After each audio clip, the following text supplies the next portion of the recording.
अस्सलाम वालेकुम नाजरीन, हस्बे मामूल टॉप स्टोरी के साथ मैं हूं फरहान मलिक। नाजरीन, हमारी आज की जो स्टोरी है वो टॉप ट्रेंडिंग स्टोरी है।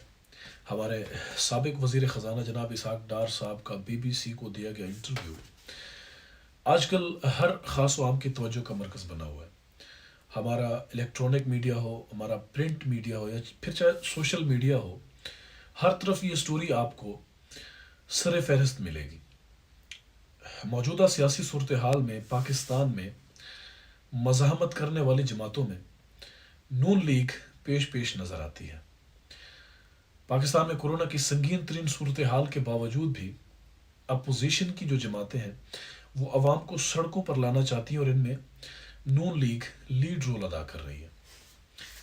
उनके मुताबिक, यानी अपोजिशन जमातों के मुताबिक, कानून की हुक्मरानी और सिविलियन बालादस्ती जो है वो उनके बयानिए का बुनियादी जुज है।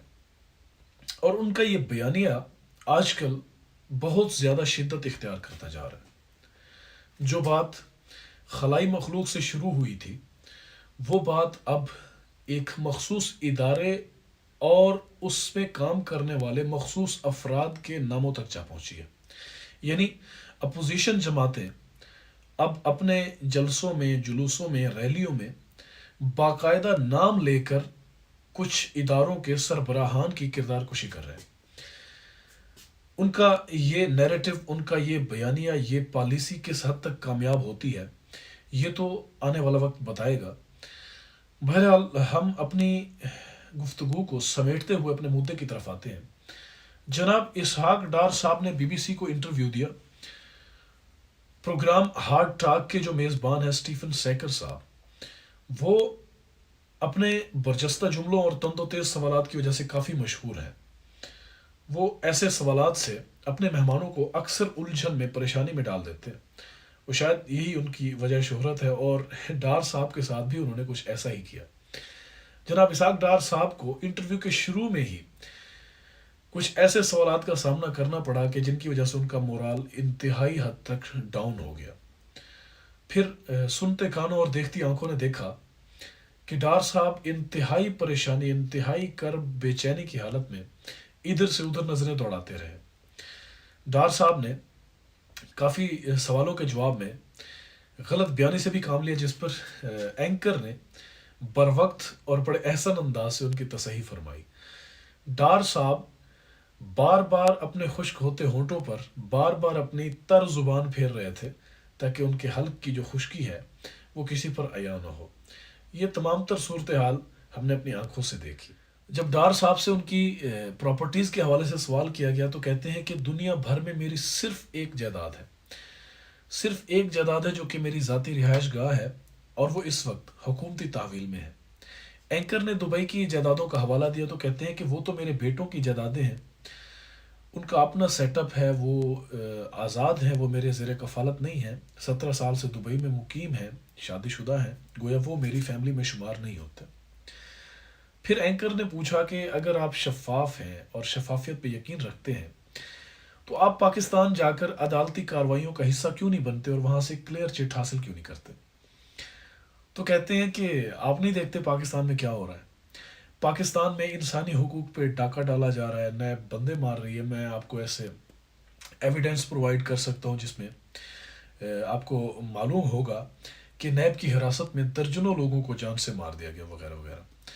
फिर एंकर ने एक और सवाल किया कि आपके लीडर आपके जुलूसों में, आपके रैलियों में, आपके इज्तिमाआत में अपने मुल्क की फ़ौज की तजलील करते हैं। तो कहते हैं कि जी नहीं, हम फ़ौज को तो मतलब मुकद्दम समझते हैं, मोहतरम समझते हैं, वो इदारा हमारे लिए काबिल एहतराम है। हम तो महज चंद अफराद की बात करते हैं, चंद किरदारों की बात करते हैं, हम आइन की बालादस्ती की बात करते हैं और आमिराना कुव्वतों के ख़िलाफ़ हैं।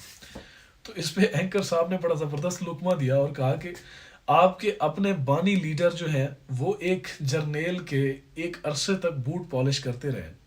और जब आप लोग इक़्तिदार में होते हैं तो सब अच्छा, सब भला मालूम होता है। जब आप इक़्तिदार से महरूम कर दिए जाते हैं तब तब आप जमहूरी, तब तब आप नज़रियाती बन जाते हैं। आखिर ये कैसा तर्ज मुनाफ़कत है। और एंकर साहब ने बाकायदा नून लीग के लिए मुनाफ़कत का लफ्ज़ इस्तेमाल किया। फिर एंकर ने पूछा कि आप जो हैं اس سنگین ترین صورتحال میں، جبکہ کورونا کی دوسری لہر بہت زیادہ اموات کا باعث بن رہی ہے، آپ لوگوں کو سڑکوں پہ لانا چاہ رہے ہیں۔ آخر عمران خان کی حکومت گرانے کے لیے آپ کے پاس کیا اخلاقی جواز ہے؟ تو اس پہ بھی پٹھے سیدھے سوالات، پٹھے سیدھے جوابات سننے کو ملے۔ آپ نے یہ نہیں دیکھا، آپ نے وہ نہیں دیکھا، مینڈیٹ کی چوری، الیکشن کی دھاندلی وغیرہ وغیرہ۔ الغرض آپ یہ سارا انٹرویو دیکھیں تو نہایت مضحکہ خیز ہے، لیکن اس میں سے جو باتیں میں نے اخذ کی ہیں وہ یہ ہیں کہ اسحاق ڈار صاحب کو جھوٹ بولنا ہرگز نہیں آتا۔ یہ میری رائے ہے، یہ میں کہہ رہا ہوں۔ میرے مطابق اسحاق ڈار صاحب کو جھوٹ بولنا بالکل بھی نہیں آتا۔ آپ پوچھیں گے کہ کیسے، تو میں یہ کہتا ہوں کہ جو جھوٹا آدمی ہوتا ہے، جس نے جھوٹ بولنا ہوتا ہے، اس کے لیے لازم ہے، اس کے لیے ضروری ہے کہ اس کے چہرے پہ بلا کا کانفیڈنس ہونا چاہیے، وہ دن کو رات اور رات کو دن ثابت کرنے کی صلاحیت رکھتا ہو۔ لیکن ڈار صاحب کا آپ انٹرویو دیکھیں تو آپ محسوس کریں گے، اب واضح طور پہ دیکھیں گے کہ اس حوالے سے ڈار صاحب پہ کافی ورک کرنے کی ضرورت ہے۔ ڈار صاحب اس حوالے میں کافی کمزور دکھائی دیتے ہیں۔ ان کا جھوٹ تو ہے، لیکن اس میں جس فیکٹر کی کمی ہے وہ ڈھٹائی ہے۔ اگر ڈھٹائی اس میں داخل کر دی جائے تو ان کے جھوٹ کو چار چاند لگ جائیں۔ اور دوسری بات یہ کہ جو مشکل پڑنے پہ، جو شکنجہ سخت ہونے پہ اپنی اولادوں سے، اپنی فیملی سے لا تعلقی کا اظہار کر دیتے ہیں، ان کو آخر ہم لوگوں سے کیا تعلق ہے؟ ہمارا کیا درد ہے ان لوگوں کو؟